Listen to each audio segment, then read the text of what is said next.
Bonjour et bienvenue sur cette vidéo. Aujourd'hui, nous allons explorer un sujet fascinant et profondément transformateur. L'activation des 33 vertèbres sacrées de la Kundalini. Vous avez peut-être entendu parler de l'énergie Kundalini, cette force puissante, vitale, qui sommeille à la base de notre colonne vertébrale. Mais saviez-vous que chacune de vos 33 vertèbres est un portail énergétique vers votre éveil spirituel? Restez là avec moi car je vais vous guider à travers cette compréhension sacrée et vous donner des clés pratiques pour éveiller cette énergie en toute sécurité. Notre colonne vertébrale n'est pas qu'une simple structure osseuse. Elle est le canal central de notre énergie vitale. Ce que les traditions yogiques appellent la Sushumna Nadi. J'espère avoir bien prononcé, sinon, mea culpa. Les 33 vertèbres se répartissent ainsi: 7 vertèbres cervicales, 12 vertèbres thoraciques, 5 vertèbres lombaires, 5 vertèbres sacrées fusionnées et 4 vertèbres coccygiennes fusionnées.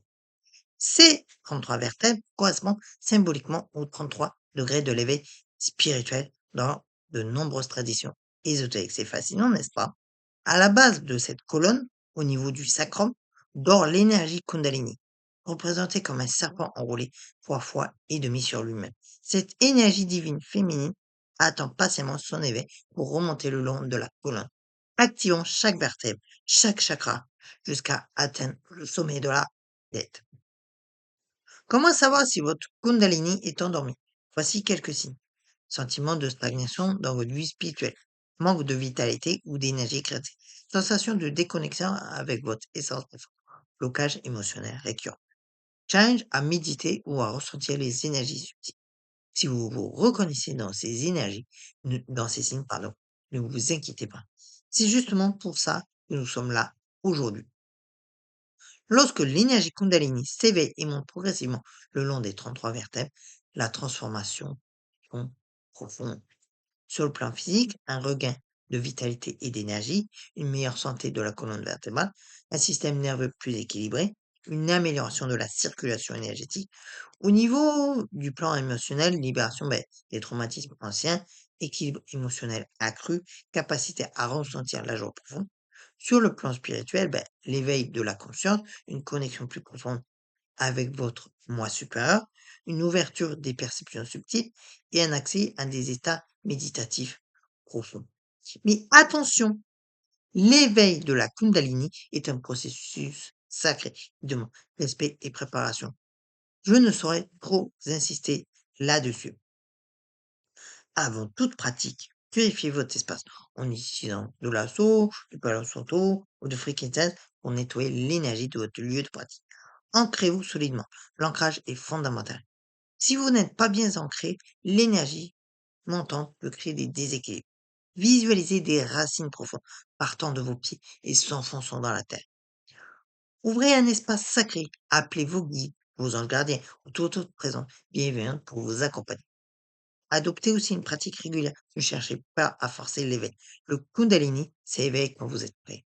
Et respectez aussi votre tri. Certaines personnes auront besoin d'expériences, auront, pardon, des expériences subtiles, d'autres plus intenses. Il n'y a pas de bonne ou de mauvaise façon. Maintenant, passons à la pratique.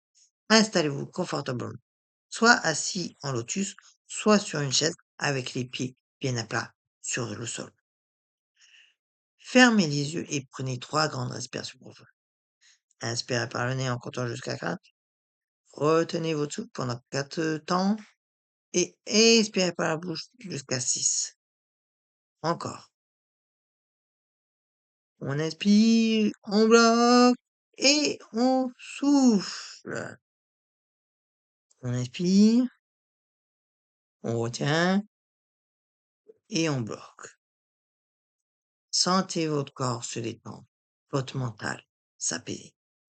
Portez votre attention à la base de votre colonne vertébrale au niveau du coccyx. Visualisez une lumière rouge vibrante à cet endroit. Sentez la terre sous vous. Vous êtes en sécurité. Vous êtes soutenu. Et prononcez intérieurement ou à voix basse le mantra.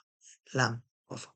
L'âme, l'âme, l'âme. Peut-être que je le prononce mal, mais c'est LAM, si vous voulez la bonne prononciation. Toujours concentré sur la base de votre colonne, visualisez maintenant un serpent de lumière dorée, enroulé 3 fois et demi sur lui-même. Avec douceur et respect, invitez cette énergie à s'éveiller. Ne forcez rien, demandez simplement. Énergie Kundalini sacrée, le tonnant, si tel est le moment juste, je t'invite à t'éveiller en moi, en douceur et en sécurité. Visualisez maintenant cette énergie dorée qui commence à monter lentement, le long de votre colonne vertébrale. Elle traverse le coccyx, chaque vertèbre s'illumine. Elle monte vers le sacrum. Sentez la chaleur douce. Elle continue vers les lombaires, vertèbre après vertèbre. Elle atteint les dorsales. Votre cœur s'ouvre. Elle monte vers les cervicales. Votre gorge vibre. Elle arrive à la base du crâne, au troisième œil, plus. Et enfin, elle atteint le sommet de votre tête, le chakra couronne. Restez dans cette vibration lumineuse. Votre colonne vertébrale entière est maintenant un canal de lumière pure. Sentez l'énergie circuler librement de la terre vers le ciel et du ciel vers la terre. Vous êtes un pont entre les mondes. Lorsque vous êtes prêt ou prête, remerciez cette énergie sacrée. Remerciez vos guides et ramenez doucement votre conscience dans votre corps. Bougez vos doigts, vos orteils. Et quand vous le sentez, ouvrez les yeux. Après cette activation, il est essentiel de s'hydrater. Buvez beaucoup d'eau pour faciliter la circulation énergétique. Aussi s'ancrer, marchez pieds nus dans la nature si possible, ou mangez quelque chose de consistant. Notez-vous ressentis en tenant par exemple un journal de vos expériences et les messages même peuvent venir dans les heures ou les jours qui suivent. Respectez aussi les symptômes. Si vous sentez des picotements, de la chaleur, des frissons, c'est normal. Si les sensations sont intenses, revenez à l'ancrage. Pratiquez régulièrement. L'activation de la Kundalini est un chemin, pas une destination. Pratiquez cette méditation 2 à 3 fois par semaine pour des résultats durables. Et je tiens à vous mettre en garde. L'éveil de la Kundalini est une expérience puissante qui ne convient pas à tout le monde au même moment. Évitez cette pratique si vous traversez une période de fragilité psychologique ou si vous n'avez pas pratiqué d'ancrage solide ou si vous êtes sous traitement psychiatrique lourd. Donc veuillez consulter d'abord un professionnel de la santé si vous êtes dans ce cas de figure. Et en cas de syndrome de Kundalini, montée trop rapide avec des symptômes intenses, arrêtez immédiatement la pratique. Ancrez-vous fortement à la tête et consultez un praticien énergétique expérimenté. La Kundalini est une force d'éveil magnifique, mais elle demande respect et sagesse. Mes chers amis, vous venez de découvrir le chemin sacré des 33 vertèbres de la Kundalini. C'est un voyage extraordinaire vers votre essence divine. Rappelez-vous, chaque vertèbre est une porte, chaque activation est une initiation. Soyez patient avec vous-même. L'éveil spirituel n'est pas une course, c'est une danse sacrée avec votre âme. Si cette vidéo vous a apporté de la valeur, n'hésitez pas à liker, partager et vous abonner pour ne manquer aucune de mes prochaines vidéos sur le développement spirituel et énergétique. Et laissez-moi un commentaire. Avez-vous déjà ressenti l'éveil de votre Kundalini? Quelles ont été vos expériences? Je vous envoie toute ma lumière et mon amour. À très bientôt. Namasté.